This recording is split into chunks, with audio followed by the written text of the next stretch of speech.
தமிழ்நாட்டில் இருக்கிற ஒவ்வொரு பொண்ணுங்களும் வேலை கிடைச்ச பிறகும் மேரேஜ் பண்ணிக்கிறது நல்லதா, அல்லது வேலை கிடைக்காமலே வேலைக்கு போகாமலே மேரேஜ் பண்ணிக்கிறது நல்லதா? இந்த விஷயத்தை பற்றி தான் இன்றைக்கி நம்ம கலந்து பேச போகிறோம். இப்போ வேலைக்கு போயிட்டு கல்யாணம் பண்ணால் என்னென்ன விஷயங்கள் நடக்கும் வாழ்க்கையில் அப்படின்றத தெரிஞ்சுக்கலாம். அதாவது பெற்றோர் பார்த்திங்கன்னா பொம்பளை பிள்ளைங்கன்னா படிப்பு தான் ரொம்ப முக்கியம், அவங்களுக்கு படிப்பு இல்லாட்டி வாழ்க்கையில் பெரிய அளவில் சக்ஸஸ் பண்ண முடியாதுன்னு சொல்லிட்டு தெரிஞ்சோ தெரியாமலோ ஒரு மனப்பான்மையில் இருப்பாங்க. அதனால் ஒரு 20-25 வருஷமாக அவங்களுக்காக பல இடத்த கடன் வாங்கி உங்களுக்கு செலவழிச்சிருப்பாங்க. அதனால் அவங்களுக்கு அந்த பணம் நீங்கள் வேலைக்கு போயிட்டீங்க அப்படின்னு சொன்னால் அவ்வளோ வருஷமாக உழைச்சி உங்களுக்கு சப்போர்ட் பண்ணி ஸ்கூலு காலேஜுக்கெல்லாம் அனுப்பி விட்டதுக்கு ஒரு பிரயோஜனமாக இருக்கும். உங்களுக்காக செலவு பண்ண பணம் வீண் விரயமாக இருக்காது. நீங்கள் வேலைக்கு போயிட்டீங்க அப்படின்னு சொன்னால் உங்களை பெற்ற பெற்றோர்களுக்கு ரொம்ப பெருமையாக இருக்கும். சரி, இவ்வளோ தூரம் நம்ம முயற்சி எடுத்ததில் நம்ம பொண்ணு வேஸ்ட் பண்ணலை, அவளுக்கும் பெருமை சேர்த்துருக்கான், நமக்குள்ளுக்கும் பெருமை சேர்த்துருக்கான் அப்படின்ற ஒரு விஷயத்த அவங்கள உணர்வாங்க. குடும்பத்தில் பெரும்பாலும் ஒரு 80% பார்த்திங்கன்னா கடனை அடைக்கிற குடும்பமாக தான் இருக்குது. சரிண்ணா, நிறைய பணம் வீட்டில் ஸ்டோர் பண்ணிக்கிட்டு சரிண்ணா செலவழிக்க முடியாமலாம் இந்தியாவில் அந்த அளவுக்கு இல்லை மக்கள். அதனால் குடும்பத்தில் இருக்கிற கடனை பார்த்திங்கன்னா நீங்கள் வேலைக்கு போயிட்டு இருந்தீங்க அப்படின்னு சொன்னால் அது சேமிச்சோ அல்லது இன்வெஸ்ட்மெண்ட் பண்ணியோ இல்லாட்டி மாதம் மாதம் டியூ கட்டியோ ஓரளவு கடனை சரிங்கண்ணா ஒரு 1 lakh இருக்குது அப்படின்னு சொன்னால் ஒரு 50,000 வரைக்கும் கூட நீங்கள் உங்களால் முடிஞ்ச முயற்சி எடுத்து அந்த குடும்ப கடனை கழிக்க முடியும்.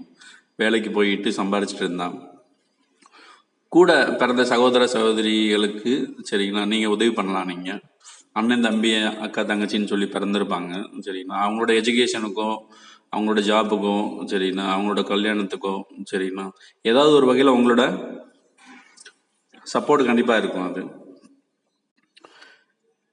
நீங்கள் ரொம்ப தன்னம்பிக்கையாக இருப்பீங்க, எப்போவுமே உங்ககிட்ட காசு இருந்துக்கிட்டே இருக்கும் சரிங்களா.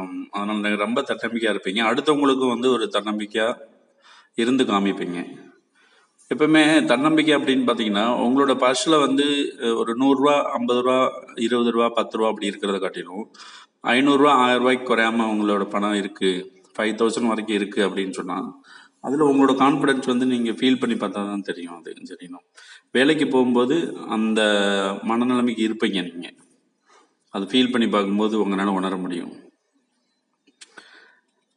நல்லா வேலைக்கு போயிட்டு இருந்தீங்க அப்படின்னு சொன்னால் பொதுவாக கல்ச்சர் என்னென்னா இந்த பொண்ணு நல்லா படிச்சிச்சுப்பா, டைமிங்க்கு வேலைக்கு போயிடுச்சு அப்படின்னு ஒன்று.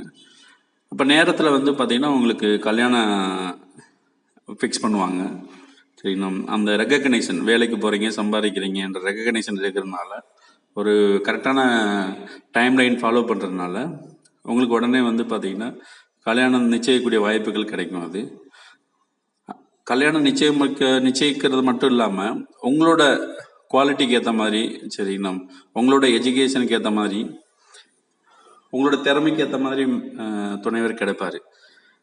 ஏன்னா வேலை பார்த்துக்கிட்டு இருக்கும்போது பெரும்பாலும் வேலை பார்க்குறவங்கள தான் கல்யாணம் முடிப்பாங்க சரிங்களா. அந்தந்த டிபார்ட்மெண்ட்டுக்கு ஏற்ற மாதிரி அதுவும் நீங்கள் வாங்குகிற சம்பளத்தை காட்டில் கூட சம்பளம் வாங்குற மாதிரி அந்த மாதிரி தான் மேட்ச் ஆகும். ரொம்ப வறுமையாக இருக்கிறவங்ககிட்ட நம்ம அந்த இதை பண்ணணும்னு அவசியம் இல்லை சரிங்களா. நம்ம ஹஸ்பண்ட் கல்யாணம் முடிக்கிறீங்க அப்படின்னா நீங்கள் வேலைக்கு போயிட்டு கல்யாணம் முடிச்சிங்க அப்படின்னா உங்கள் மேலே எப்பயுமே மதிப்பு மரியாதையோடு இருப்பார். சும்மா தெண்டச்சோறு, சும்மா தானே உட்காந்துருக்க, வெட்டியாக உட்காந்துருக்க, இந்த மாதிரி பேச்செலாம் வராது. கண்டிப்பாக உங்கள் மேலே மரியாதை இருக்கும், மதிப்பு இருக்கும் சரிங்களா, பயமும் இருக்கும் சரிங்களா நீங்கள் இது பண்ணுறதுனால. அதுக்கப்புறம் வரதட்சணை, ஜஸ்ட்டு கிராஜுவேட் முடிச்சுட்டு மேரேஜ் பண்ணுறீங்க, இல்லை 12th முடிச்சுட்டு மேரேஜ் பண்ணுறீங்கன்னா மாப்பிள்ளை பார்த்து பொண்ணு சும்மா தானே இருக்குன்னு சொல்லி எவ்வளோ வரதட்சணை வேணுமானு கிடைக்கலாம், பெற்றோரும் கடன் ஆகி மிகப்பெரிய அளவில் பாதிக்கப்படலாம். ஆனால் நீங்கள் வேலைக்கு போக ஆரம்பிச்சிட்டிங்கன்னா, சம்பாதிக்க ஆரம்பிச்சிட்டிங்கன்னா வரதட்சணை இல்லாமல் கூட கல்யாணம் முடியும். வரதட்சணை மிகப்பெரிய அளவில் குறைக்கப்படும். அந்த தகுதி அவ்வளவு தூரம் மக்களை ரீச் ஆகும்.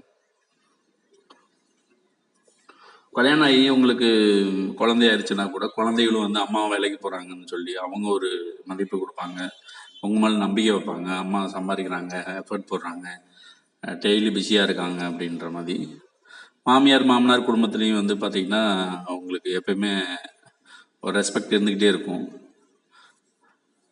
வேலை பார்த்துக்கிட்டு குடும்ப வேலையை பார்த்துக்கிட்டு சரிங்கண்ணா 2 வேலையுமே நீங்கள் பண்ணுறதுனால இயற்கையிலே வந்து உங்களுக்கு அந்த ரெக்கக்னேஷன் வந்துடும். அது எந்த ஒரு பண தேவைக்கும் வந்து கணவனை சார்ந்திருக்கணும்னு அவசியம் இல்லை. உங்களுக்கு நீங்கள் சம்பாதிச்சுக்கிட்டு இருந்தீங்க அப்படின்னா நீங்களே வந்து பெரும்பாலான ப்ராப்ளத்தை வீட்டில் வந்து ஃபினான்ஷியல் சேலஞ்சஸ் ஃபுல்லாக நீங்களே பார்த்துக்குவீங்க. அட்லீஸ்ட் 50% தான் அவங்களால பண்ண முடியும். சம்பாதிக்காமல் இருந்தால் அவங்கள அடிமைப்படுத்துவார். அந்த அடிமைப்படுத்துகிற சுச்சுவேஷன் இங்கே வராது. அது குடும்ப செலவு வந்து 50% மேனேஜ் பண்ணிடுவீங்க. இன்னைக்கு காலகட்டத்தில் வந்து ஹஸ்பண்ட் உயிரோடு இருப்பார், இருக்க மாட்டார், அவர் நல்ல பழக்கத்தில் இருப்பார், தொடர்ந்து நல்லவராகவே இருப்பார், எதுவுமே கேரண்டி சொல்ல முடியாது. அதனால் உங்களுக்கு அவரால் வந்து எந்த ஒரு இன்கமும் வரல, நின்று போயிடுச்சு, சரிங்களா, ரொம்ப கம்மியாக தான் வருது, உடல்நலம் சரியாயிருச்சு, இறந்து போயிட்டார், உடல்நலம் கெட்டு போயிடுச்சு, இறந்து போயிட்டார், என்ன சேலஞ்சாக இருந்தாலும் அவர்கிட்ட இருந்து இன்கம் வரலன்னா கூட நீங்கள் இன்கம் ஏர்ன் பண்ணிட்டு இருக்கனால உங்கள் குடும்பத்தை வந்து மிகப்பெரிய அளவில் கொண்டு போக முடியும். நீங்கள் அந்த வாங்குகிற பணத்தை சம்பாதிக்கிற பணத்தை வந்து பார்த்தீங்கன்னா கரெக்டான இடத்துல சேமிச்சிங்க, கரெக்டான இடத்துல இன்வெஸ்ட் பண்ணீங்க அப்படின்னு சொன்னால் நீங்கள் ரொம்ப வறுமையான சூழ்நிலையில் இருந்தால் கூட உங்கள் ஃபேமிலி நடுத்தர நிலைமைக்கு போக முடியும். அவரேஜ் ஃபேமிலியாக இருந்தால் கூட பெரிய ஹை ரிச் ஃபேமிலிக்கும் போக முடியும். அந்த மாதிரி வந்து உங்களோட ட்ரெடிஷ்னல் ஃபேமிலி செட்டப்பவே நீங்கள் மாற்ற முடியும். கொஞ்சமாக பிஸ்னஸ் நாலேஜும் கூட தெரிஞ்சுக்கிட்டு இன்கம் வந்து டபுளாக ட்ரிபிளாக கூட நீங்கள் தெரிஞ்சுக்குவீங்க. வாழ்நாள் முழுவதும் ஒரு மிகத்தரமையான வாழ்க்கை, சரி, வாழ்க்கையை வந்து வாழ்க்கை தரத்தை நீங்கள் அனுபவிச்சுக்கிட்டு இருப்பீங்க.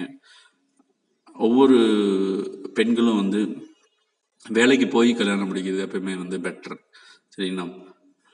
ஓகே, ஒருவேளை வந்து நீங்கள் வேலைக்கு போகல, உடனே அம்மா அப்பா வந்து நிறைய பணம் வச்சுருக்காங்க, ஏதாவது ஒரு கஷ்டப்பட்டு உங்களுக்கு ஜுவல்ஸ் வாங்கி கூட அந்த மேரேஜ் பண்ணி கொடுத்துறாங்க, கடனை வாங்கி கூட பண்ணி கொடுத்துறாங்க அப்படின்னா என்னென்ன நடக்கும்னா அந்த டெம்பரரி சந்தோஷத்தில் தான் இருப்பீங்க.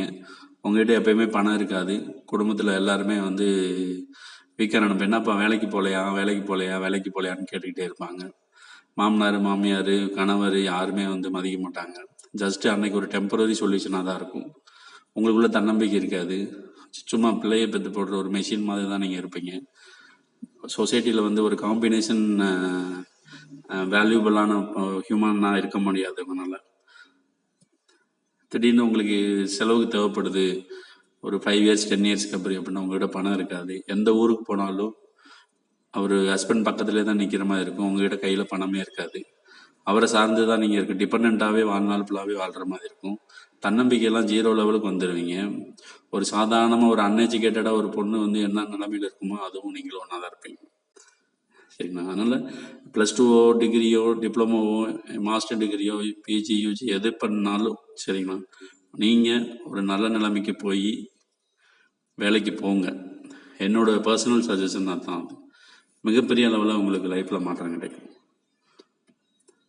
எல்லா பெண்களும் திருமணம் ஆகிறதுக்கு முன்னாடி நல்ல வேலையில் செட்டில் ஆகியோ, நல்ல தொழிலில் செட்டில் ஆகியோ, நல்ல வருமானத்தில் செட்டில் ஆகியோ, இன்கமில்